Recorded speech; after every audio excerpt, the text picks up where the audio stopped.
거래소 방식이랑은 완전히 달라요. 완전히 달라요. 거래소마다 수수료는 조금씩 차이가 있겠죠. 저는 거래소를 안 써봤으니까 모르는데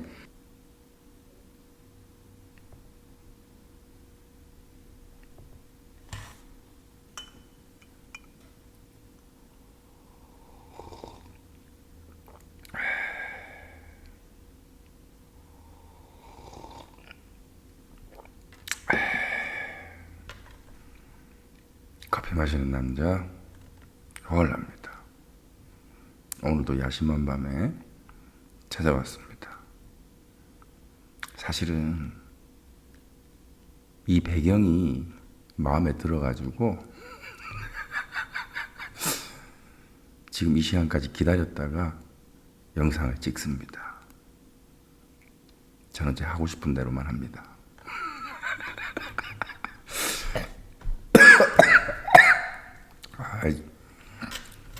침살에 들렸어요. 없어 보이게. 여러분, 오늘은 무슨 말씀을 또 드려볼 거냐. 007 노조님께서 또 재밌는 걸 하나 발견하셨어요. OKX 거래소는 그 자체 지갑에서 파일을 전송하는 게 아니라 서버 지갑으로 예상되는 7개의 지갑이 또 따로 있답니다.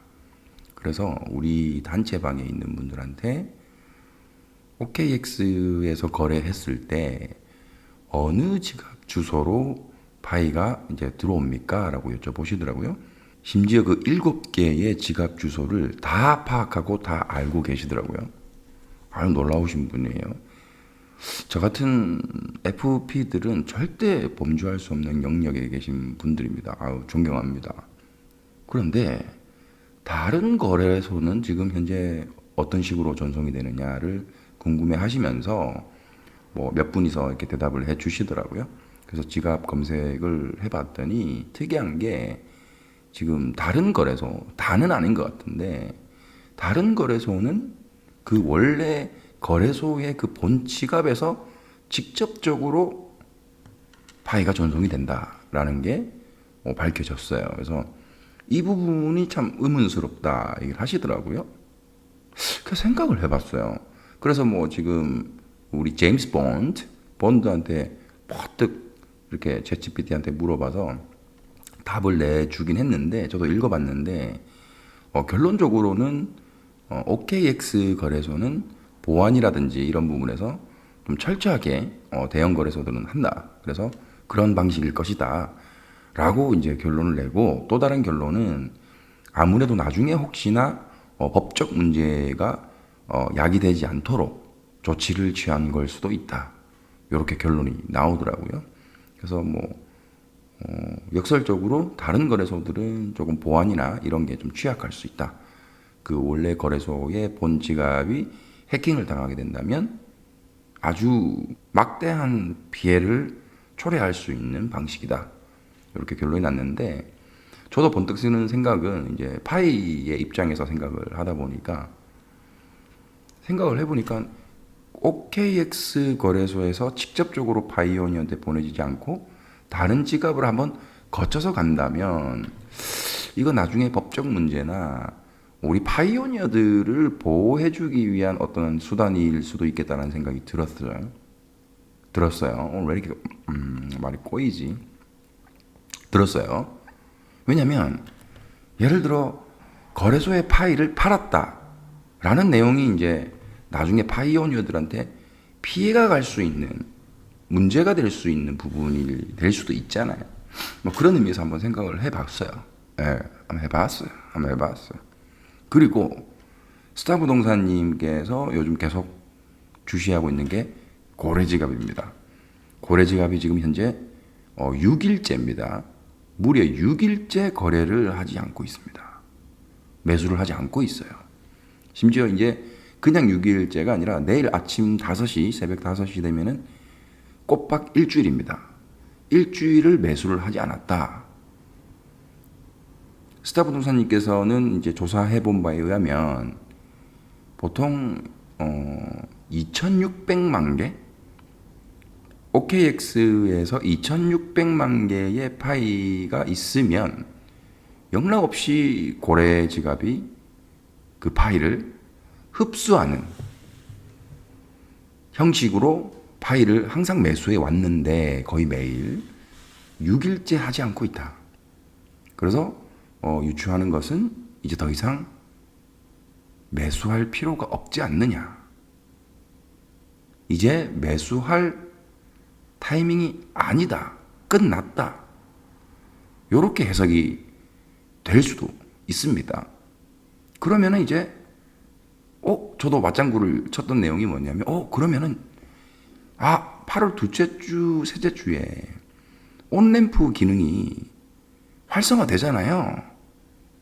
그러네요. 그러면은 어제 제가 올려드렸던 영상 내용에 의거하면 거래소의 파이들이 온램프 쪽으로 몰려갈 수 있는 확률이 높다고요. 거래소가 파이가 온램프에서 사는 것보다 싸면 거래소에서 파이를 사서 온램프 쪽 혹은 우리 생태계 쪽으로 파이가 몰려 들어올 수 있기 때문에 더 이상 이제 거래소에서는 방어를 할 필요가 없다라는 거죠. 고래 입장에서. 제가 예전 영상에도 말씀드렸듯이 고래가 있어 다행이다. 이 고래 지갑이 있기 때문에 우리 파이오니어들한테 희망이며, 그리고 어느 정도 파이 쏟아져 나오는 물량을 방어해준다라고 말씀드렸잖아요. 그래서 평균적으로 고래가 지금 2월 20일부터 지금까지 지금 3억 몇천만 개가 있는데 그 개수를 나눠 보면 하루에 500만 개였나요? 제가 계산했을 때. 하여튼 엄청나게 많은 양을 고래가 항상 파이를 많이 매수해 준다라는 그림이 나왔거든요. 그래서 쏟아져 나오는 물량을 방어해 주는 것이 아니냐. 공교롭게도 평균적으로 풀려 나오는 락업 물량보다 고래가 매일 OKX 거래소를 통해서 매수해가는 물량이 더 많았거든요. 그런데 지금은 무려 6일째나 매수를 하지 않고 있다. 심지어 앞으로 풀려 나올 물량이 많은데도 하지 않고 있다. 이거는 더 이상 이제 파이 물량을 방어해 줄 필요가 없는 타이밍이 된 것이 아닌가. 이렇게도 유추해 볼 수 있습니다. 온램프가 곧 며칠 상간으로 풀려버리면 어떻게 될지를 아무도 몰라요. 그리고 한 가지 더. 여러분, 한 가지 더 재밌는 거 발견했습니다. 이거 맨날 들여다보는 건데 이거 몰랐어요. 맨날 들여다보는 건데 이걸 몰랐어요. 화면에 띄워드릴게요. 자, 이거 보시면 여러분 재밌습니다. 이거 보세요. 이걸 몰랐다니. 자, 이거 보시면은 여러분 파이 지갑에 들어가서 온램프 기능에서 우리 파이를 구매하는 거 요거 눌러보면요. 지금 보시면은 제가 오스트레일리아 달러 100불, 100달러로 파이를 뱅샤를 통해서 구매했을 때, 그리고 다음 사진 보시면은 트랜스파이를 통해서 파이를 구매했을 때, 여러분 이거 모르고 지나갔었어요. 제가 방송을 몇 번을 찍었는데 잘 보세요. 뱅샤를 통해서 파이를 구매하면요, 파이 단가를 보세요. 1파이에 0.59달러입니다. 59센트예요. 거래소보다는 조금 비쌉니다. 그런데 잘 보세요. 0.59달러예요. 그런데 파이를 170개 가량을 줍니다. 호주 달러 100불을 지불하고 파이를 뱅샤를 통해서 구매를 하면 단가가 1파이에 59센트입니다. 그런데 170개의 파이를 살 수가 있어요. 받을 수가 있습니다. 그런데 여러분, 자, 재밌는 거 보여드릴게요. 트랜스파이는 단가가요 56센트입니다. 무려 뱅샤보다 0.03달러가 싸요. 트랜스파이가 파이 단가가 쌉니다. 그런데 파이는 164개 줘요. 자, 무슨 말이냐면 트랜스파이 앱이 파이 단가 하나의 단가는 쌉니다. 그 앱에서 파이를 더 싼 가격에 파는 거죠. 그런데 실질적으로 구매자가 수령할 수 있는 파이 개수는 164개. 뱅샤보다 무려 6개나 적게 줍니다. 자, 이 말은 무엇냐? 트랜스파이가 수수료가 엄청나게 비싸다는 겁니다. 뱅샤는 무려 단가가 0.03불이나 더 비싼데도 파이 개수가 170개를 줘요. 무려 6개나 더 줘요. 그러면은 뱅샤가 트랜스파이보다 수수료가 훨씬 싸다는 거예요. 여러분 이걸 모르고 있었어요. 당연히 그냥 파이 수령하는 개수가 뱅샤가 더 많으니까 많이 주니까 그러려니 하고 뱅샤가 파이 가격을 더 잘 쳐주나 보다 라고 아무 생각 없이 생각했다가 오늘 가격을 비교해 보니까 단가는 더 비싸요. 트랜스파이가 아니 뱅샤가. 그러면 수수료 싸움인데 전에도 얘기했듯이 자유시장이란 말이죠. 우리 거래소끼리는 아니에요. 이렇게 차이 나면은 비싼 거래소는 망해요. 그죠? 그리고 자기들끼리 짜고 칠 수가 없어요. 거래소끼리 가격을 똑같이 결정을 해야 이제 짜고 치는 거잖아요. 자기들끼리 같이 올리자, 같이 내리자. 그잖아요. 근데 중요한 거는 우리 온램프의 그 두 앱은 절대 짜고 치지 않는 그림이 나와 있죠. 수수료 차이가 엄청나게 나고 파이 단가도 다르게 쳐줍니다. 거래소 방식이랑은 완전히 달라요. 완전히 달라요. 거래소마다 수수료는 조금씩 차이가 있겠죠. 저는 거래소를 안 써봤으니까 모르는데 거래소마다 수수료 차이는 좀 있겠죠. 그런데 재밌는 것은 거래소 방식이랑 온램프 방식이랑은 완전히 달라요. 이거는 흡사 뭐냐면 나라마다 환율 차이가 있잖아요. 그런데 은행마다 환전을 할 때 달라요, 여러분. 여러분 그거 아시나요? 심지어 이것도 얘기해 드릴게요. 왜 제가 몇 번 말씀드렸잖아요. 각 나라의 화폐를 등급을 매긴 것처럼 미국 달러로 100불치를 파이를 샀을 때 온램프를 통해서 호주 달러로 샀을 때, 유로로 샀을 때, 한국 돈으로 샀을 때, 베트남 동으로 샀을 때 다 다르다고요. 다 달라요. 여러분 신기하게도 다 달라요. 근데 예전에 제가 파이 얘기는 아니지만 화폐 얘기하다가 그 얘기 말씀드렸었어요. 요즘도 그런지는 모르겠어요. 제가 태국을 여행을 갔을 때가 벌써 18년 전이니까 그때 참 재밌는 거를 경험했어요. 저는 호주를 외국을 처음으로 그 이후로 동남아나 이런 데 여행을 좀 많이 다녔었는데 그때 많이 배웠죠. 신기한 게 처음 태국을 여행을 갈 때 이렇게 태국은 아무래도 조금 우리나라 돈이 파워가 태국에서 있으니까 우리나라 적은 돈으로 이제 식사도 할 수 있고 쓸 수가 있잖아요. 그래서 쓰기 편리하도록 뭐 이게 미국 달러로 바꿔 가야 된다 하더라고요. 그때도 그게 첫 경험이었고 그것도 신기했었어요. 그래서 한국에 가서 이제 미국 달러로 우리나라로 돈 주고 미국 달러로 바꿔가지고 이제 태국으로 입국해가지고 거기서 미국 달러를 쓰거나 미국 달러를 또 태국 돈으로 환전해서 쓰거나 미국 달러를 한국에서 바꿔가지고 태국 가서 미국 달러를 주고 태국 돈으로 바꾸면은 한국 돈으로 바꾼 것보다 더 쳐준다더라고요.